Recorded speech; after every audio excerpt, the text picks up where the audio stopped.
La disparition de Vitor Roque fait parler à Barcelone. Vitor Roque, à l'entraînement avec le FC Barcelone. Arrivé et présenté en grande pompe à Barcelone cet hiver, Vitor Roque est pour l'instant très peu utilisé par Xavi. C'est une arrivée qui avait suscité beaucoup d'espoir il y a quelques semaines, et ses premiers pas sous la tunique blaugrana étaient plutôt encourageants. L'attaquant brésilien de 19 ans était même présenté, par beaucoup, comme une véritable menace pour un Robert Lewandowski de plus en plus critiqué. Il avait par exemple enchaîné 2 matchs en marquant, face à Osasuna et Alaves fin janvier, début février. Suffisant pour convaincre Xavi de lui donner un rôle assez important dans la rotation? Pas vraiment. L'ancien de l'Atlético Paranaense n'a par exemple pas joué la moindre minute sur la double confrontation face à Naples. Sa dernière et seule titularisation remonte à un mois, face au Celta en Liga, et il n'avait également pas pris part au choc face à l'Athletic en Liga. Il n'a disputé que 40 minutes sur les 5 dernières rencontres de la formation catalane et au total, il n'a joué que 226 minutes sur 1350 possibles comme le rapporte Sport. Difficile de comprendre un tel ostracisme, à l'heure où le Barça est loin d'être incroyable devant. LDC, Barça, PSG, Robert Lewandowski se voit déjà en demi-finale. Comment l'utiliser? C'est, de loin, la recrue hivernale la moins utilisée de l'ère Xavi, bien derrière Pierre-Emerick Aubameyang, Dani Alves, Adama Traoré et Ferran Torres. Vitor vient d'une situation de blessure, d'adaptation, de mise dans le rythme de la compétition et du jeu. Lewandowski a l'habitude de jouer en tant que neuf, donc il a été difficile pour Vitor de jouer à son poste. C'est un jeune joueur et il s'est bien adapté au poste d'ailier, en allant à l'intérieur et en profitant des espaces, il est sorti du banc et il a fait la différence pour nous. Ce n'est qu'une question de temps et il peut nous donner beaucoup de choses. En fait, il nous le donne déjà, justifié récemment Xavi. La question de son positionnement est donc sur la table. Doit-il jouer en pointe ou sur un côté? Xavi va donc devoir trancher. Le tacticien est-il en train de préserver la pépite brésilienne afin de ne pas la griller? C'est aussi une des explications avancées dans les médias catalans. Dans le même temps, certaines mauvaises langues vont jusqu'à dire qu'il s'agit d'une histoire de primes et de commissions, puisqu'il faudrait verser des chèques supplémentaires aux agents du joueur dans le cas où il dispute un certain nombre de minutes. Une chose est sûre, les fans du FC Barcelone aimeraient le voir plus souvent à l'œuvre. Le Barça a trouvé son nouveau numéro 10. Lamine Yamal est Pau Cubarsí pendant un match. Durant des années, Lionel Messi a fait le bonheur du FC Barcelone avec le fameux numéro 10 sur le dos. Mais depuis 2021, l'Argentin a quitté le club de sa vie.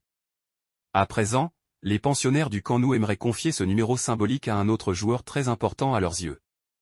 Selon Sport et Catalunya Radio, il s'agit de Lamine Yamal, 16 ans, qui évolue avec le 27 sur le dos pour le moment. Considéré comme un crack et l'avenir du club catalan, le jeune talent pourrait récupérer le numéro 10, qui n'a pas de propriétaire cette saison, le 12 et le 24 sont aussi libres. Mais les médias ibériques expliquent que si beaucoup sont convaincus par ce choix au club, certaines voix s'y opposent, en raison du poids et de la responsabilité qui incomberait au jeune attaquant.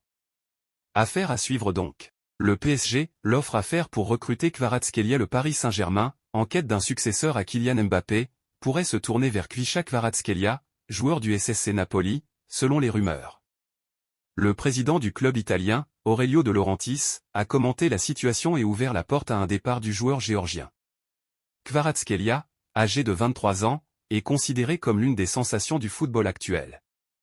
Avec le contrat de Mbappé arrivant à expiration en juin, le PSG recherche activement un remplaçant, et le nom de Kvaratskhelia a émergé comme une option potentielle. Bien que des joueurs comme Victor Osimhen et Raphaël Leao aient été également évoqués, le club parisien pourrait privilégier l'ailier géorgien.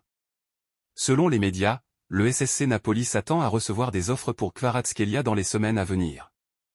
Bien que sa valeur soit estimée à 80 millions d'euros, il faudra probablement une offre plus importante pour convaincre le club italien de céder son joueur. De Laurentiis a confirmé que seule une offre irrésistible entraînerait le départ de Kvaratskhelia. Il a insisté sur le fait que toute proposition devrait être adressée à lui-même, et non au joueur directement.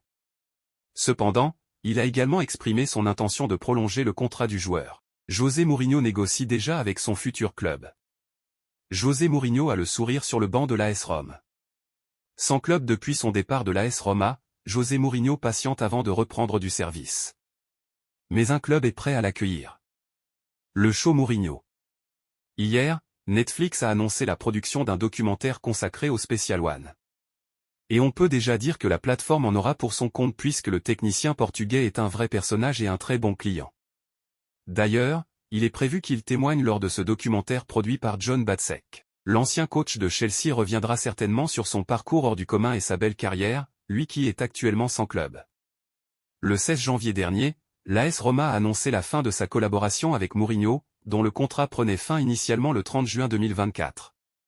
Mais les dirigeants ont pris les devants, eux qui n'étaient pas très contents des résultats et qui ne supportaient plus l'attitude du technicien de 61 ans. Très ému au moment de son départ, le natif de Setúbal a salué les tifosi. En revanche, il a eu des mots durs pour ses joueurs. SPL, Cristiano Ronaldo offre la victoire à Al Nassr face au Al Ahly de Riyad Mahrez. Mourinho vers la SPL. Se sentant trahi, il avait laissé la bague offerte par ses hommes lors du succès en C4 en 2022 dans le casier du capitaine Lorenzo Pellegrini avec le mot suivant, « Quand vous serez des hommes, rendez-la moi ». Amer, Mourinho tente à présent de passer à autre chose, lui qu'on a vu récemment en Arabie Saoudite. Là-bas, le coach, qu'on a lié au Barça et au Bayern Munich, a notamment assisté au Grand Prix d'Arabie Saoudite ainsi qu'au combat entre Anthony Joshua et Francis Ngannou à Riyad. Mais ce voyage n'était visiblement pas uniquement lié au loisir. En effet, Goal Arabia révèle qu'il est actuellement en négociation pour rejoindre un club de Saudi Pro League. Si tout se passe bien, il devrait certainement rejoindre Al Nassr, qui compte se séparer de Luis Castro après l'échec en Ligue des Champions asiatiques et l'absence de titre en championnat, deuxième du classement.